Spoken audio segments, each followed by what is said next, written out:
दत्तात्रेय जी के जन्म और प्रभाव की कथा। पुत्र कहता है, तदनंतर बहुत समय व्यतीत होने के बाद ब्रह्मा जी के द्वितीय पुत्र महर्षि अत्रि ने अपनी परम साध्वी पत्नी अनसुया को देखा, जो ऋतु स्नान कर चुकी थीं। वे सर्वांग सुंदरी थीं। उनका रूप मन को लुभाने वाला था। उन्हें देखकर मुनि ने कामयुक्त होकर मन ही मन उनका चिंतन किया। उनके चिंतन करते समय जो विकार प्रकट हुआ, उसे वेग युक्त वायु ने इधर उधर और ऊपर की ओर पहुंचा दिया। वह अत्रि मुनि का तेज ब्रह्म स्वरूप, शुक्ल वर्ण, सोम रूप एवं रजोमय था। जब वह गिरने लगा तो उसे 10 दिशाओं ने ग्रहण कर लिया। वहीं प्रजापति अत्रि के मानस पुत्र चंद्रमा के रूप में अनसुया से उत्पन्न हुआ, जो समस्त प्राणियों के जीवन का आधार है। भगवान विष्णु ने संतुष्ट होकर अपने श्री विग्रह से सत्वमय तेज को प्रकट किया। उसी से दत्तात्रेय जी का जन्म हुआ। भगवान विष्णु ने ही दत्तात्रेय के नाम से प्रसिद्धि प्राप्त करके अनसुया का स्तनपान किया। वे अत्रि के द्वितीय पुत्र थे। हे राज, कृतवीर्य बड़ा उद्दंड था। उसने एक बार महर्षि अत्रि का अपमान कर दिया। यह देख अत्रि के तृतीय पुत्र दुर्वासा, जो अभी माता के गर्भ में ही थे, क्रोध में भरकर 7 ही दिनों में माता के उदर से बाहर निकल आए।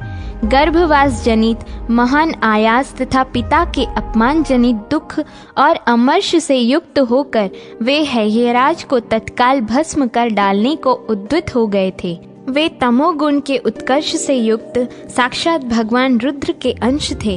इस प्रकार अनसुया के गर्भ से ब्रह्मा, विष्णु और शिव के अंशभूत 3 पुत्र उत्पन्न हुए।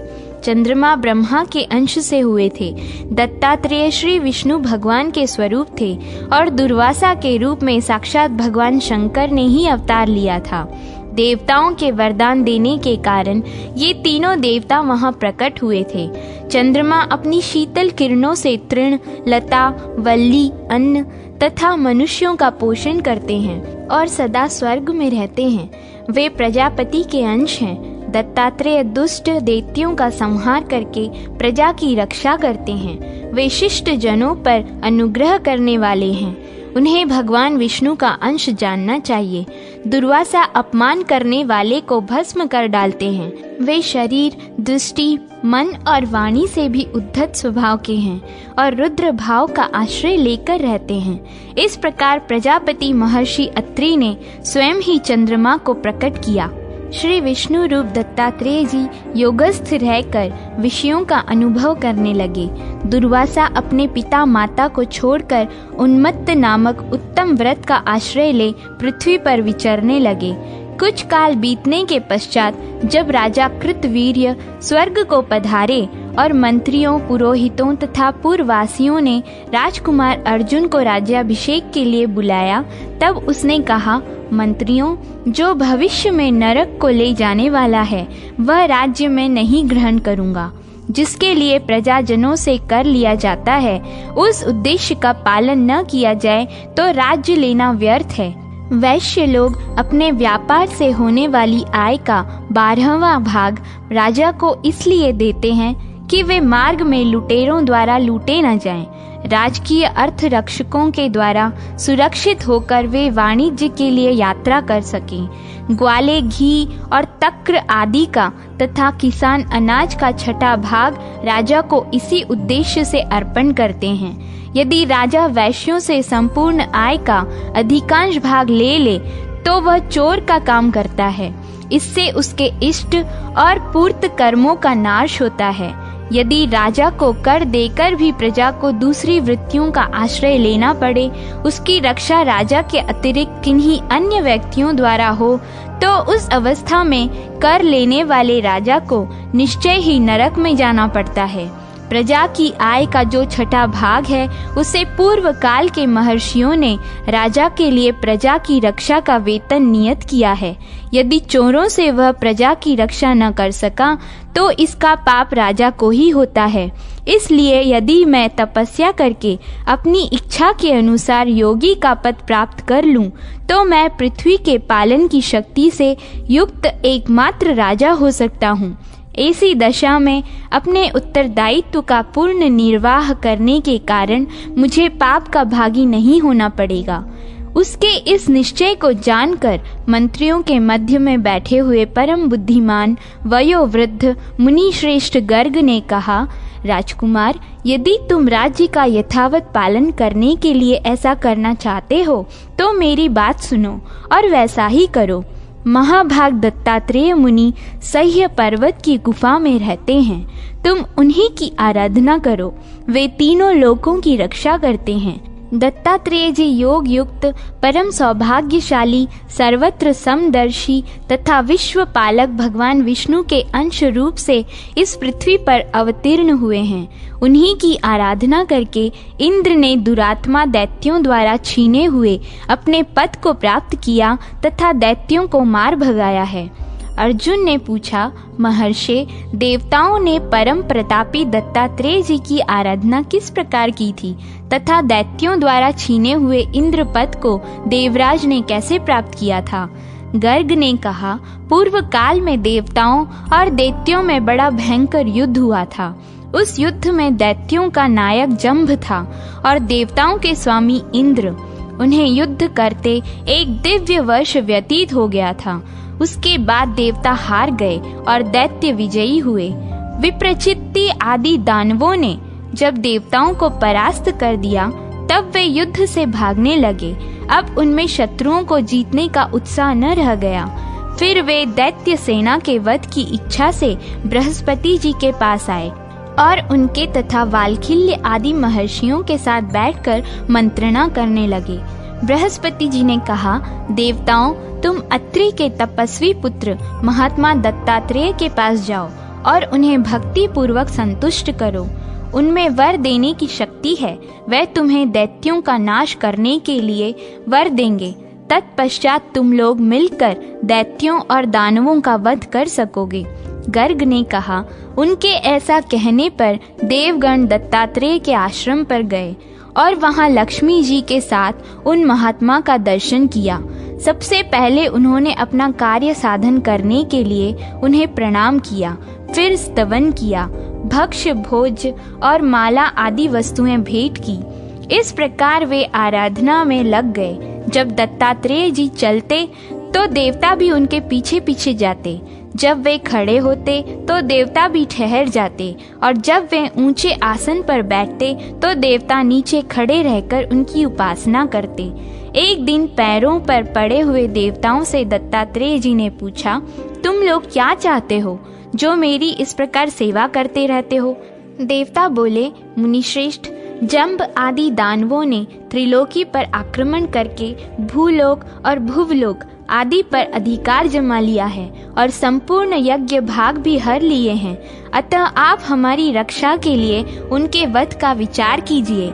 आपकी कृपा से हम पुनः स्वर्गलोक प्राप्त करना चाहते हैं। जगन्नाथ, आप निष्पाप एवं निर्लेप हैं। विद्या के प्रभाव से शुद्ध हुए आपके अंतःकरण में ज्ञान की किरणें फैल रही हैं। दत्तात्रेय जी ने कहा, देवताओं, यह सत्य है कि मेरे पास विद्या है और मैं समदर्शी भी हूँ, तथापि इस नारी के संग से मैं दूषित हो रहा हूँ, क्योंकि स्त्री का निरंतर सहयोग दोष का ही कारण होता है। उनके ऐसा कहने पर देवता फिर बोले, द्विजश्रेष्ठ, ये साक्षात जगन माता लक्ष्मी है। इनमें पाप का लेश भी नहीं है, अतः ये कभी दूषित नहीं होती। जैसे सूर्य की किरणें ब्राह्मण और चांडाल दोनों पर पड़ती हैं किंतु अपवित्र नहीं होती। देवताओं के ऐसे कहने पर दत्तात्रेय जी ने हंसकर कहा, यदि तुम लोगों का ऐसा ही विचार है तो समस्त असुरों को युद्ध के लिए यहीं मेरे सामने बुला लाओ। विलंब न करो। मेरे दृष्टिपात जनित अग्नि से उनके बल और तेज दोनों क्षीण हो जाएंगे और इस प्रकार वे सब के सब मेरी दृष्टि में पड़कर नष्ट हो जाएंगे। उनकी यह बात सुनकर देवताओं ने महाबली दैत्यों को युद्ध के लिए ललकारा तथा वे क्रोध में भरकर देवताओं पर टूट पड़े। दैत्यों की मार खाकर देवता भय से व्याकुल हो गए और शरण पाने की इच्छा से शीघ्र ही भागकर दत्तात्रेय जी के आश्रम पर गए। दैत्य भी देवताओं को काल के गाल में भेजने के लिए उसी जगह जा पहुँचे। वहाँ उन्होंने महाबली महात्मा दत्तात्रेय जी को देखा। उनके वाम भाग में चंद्रमुखी लक्ष्मी जी विराजमान थीं, जो उनकी प्रिय पत्नी एवं संपूर्ण जगत के लोगों का कल्याण करने वाली हैं। वे सर्वांग सुंदरी लक्ष्मी स्त्री समुचित संपूर्ण उत्तम गुणों से विभूषित थीं और मीठी वाणी में भगवान से वार्तालाप कर रही थीं। उन्हें सामने देखकर दैत्यों के मन में उन्हें प्राप्त करने की इच्छा हो गई। वे अपने बढ़ते हुए काम के वेग को रोक न सके। अब तो उन्होंने देवताओं का पीछा छोड़ दिया और लक्ष्मी जी को हर लेने का विचार किया। उस पाप से मोहित हो जाने के कारण उनकी सारी शक्ति क्षीण हो गई। वे आसक्त होकर आपस में कहने लगे, यह स्त्री त्रिभुवन का सारभूत रत्न है। यदि यह हमारी हो जाए तो हम लोग कृतार्थ हो जाएं। इसलिए हम सब लोग मिलकर इसे पालकी पर बिठा लें और अपने घर को ले चलें। यह विचार निश्चित हो गया। आपस में ऐसी बात करके वे काम पीड़ित दैत्य आसक्ति पूर्वक वहां गए और लक्ष्मी जी को पालकी में बिठाकर उसे मस्तक पर ले अपने स्थान की ओर चल दिए। तब दत्तात्रेय जी ने हंसकर देवताओं से कहा, सौभाग्य से लक्ष्मी दैत्यों के सिर पर चढ़ गईं। अब तुम लोग बढ़ो, हथियार उठाकर इन दैत्यों का वध करो। अब इनसे डरने की आवश्यकता नहीं।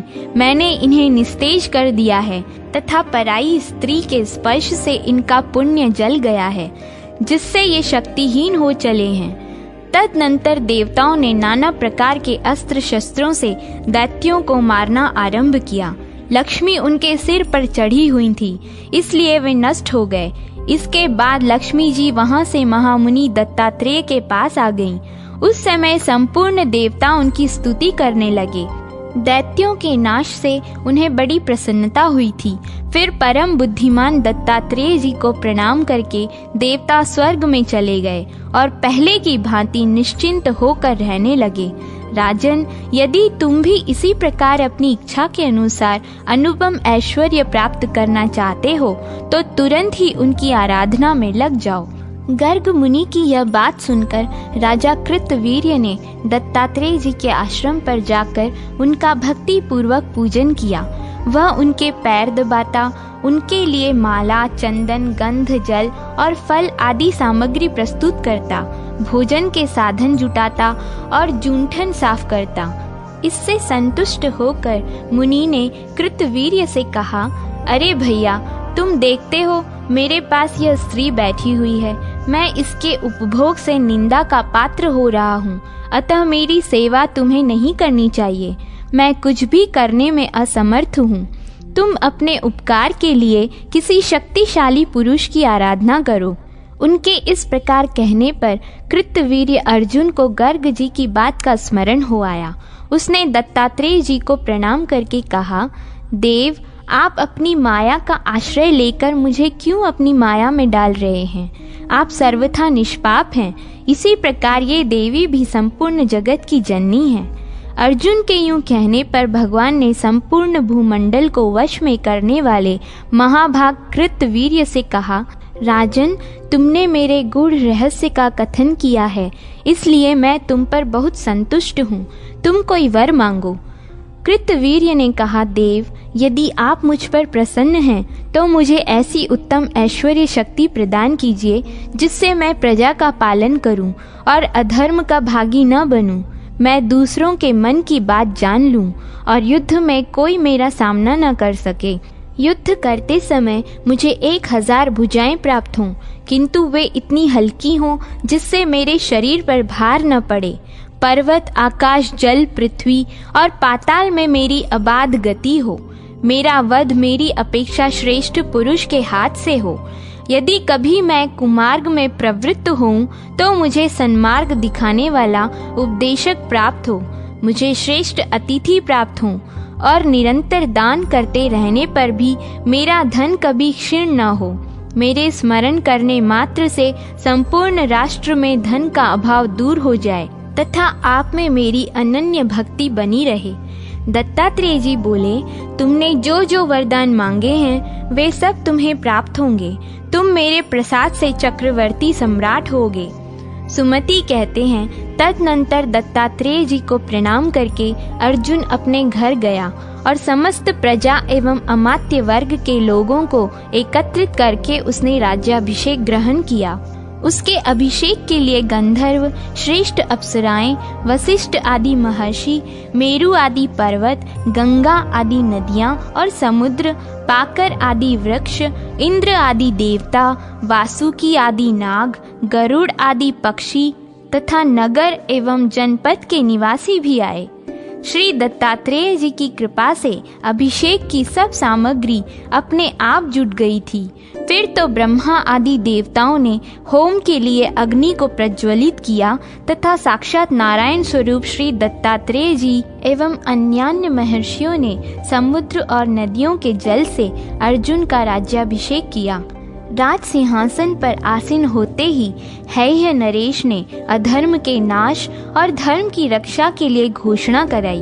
दत्तात्रेय जी से उत्तम ऐश्वर्य शक्ति पाकर वे बड़े शक्तिशाली हो गए थे।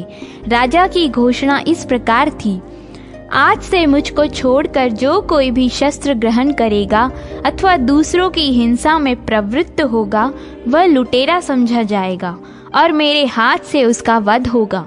ऐसी आज्ञा के जारी होने पर उस राज्य में महापराक्रमी नरश्रेष्ठ राजा अर्जुन को छोड़कर दूसरा कोई मनुष्य शस्त्र धारण नहीं करता था। स्वयं राजा ही गांवों, पशुओं, खेतों एवं द्विजातियों की रक्षा करते थे। तपस्वियों तथा व्यापारियों के समुदाय की रक्षा भी वे स्वयं ही करते थे। लुटेरे, सर्प, अग्नि तथा शस्त्र आदि से भयभीत मनुष्यों का तथा अन्य प्रकार की आपत्तियों में मग्न हुए मानवों का वे स्मरण करने मात्र से तत्काल उद्धार कर देते थे। उनके राज्य में धन का अभाव कभी नहीं होता था। उन्होंने अनेक ऐसे यज्ञ किए जिनके पूर्ण होने पर ब्राह्मणों को प्रचुर दक्षिणाएं दी जाती थीं। उन्होंने कठोर तपस्या की और संग्रामों में भी महान पराक्रम दिखाया। उनकी समृद्धि और बढ़ा हुआ सम्मान देखकर अंगिरा मुनि ने कहा, अन्य राजा लोग यज्ञ, दान, तपस्या अथवा संग्राम में पराक्रम दिखाने में राजा कृतवीर्य की तुलना नहीं कर सकते।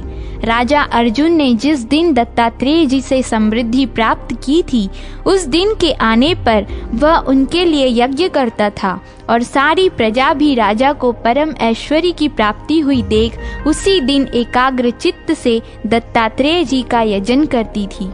इस प्रकार चराचर गुरु भगवान विष्णु के स्वरूप भूत महात्मा दत्तात्रेय जी की महिमा का वर्णन किया गया है।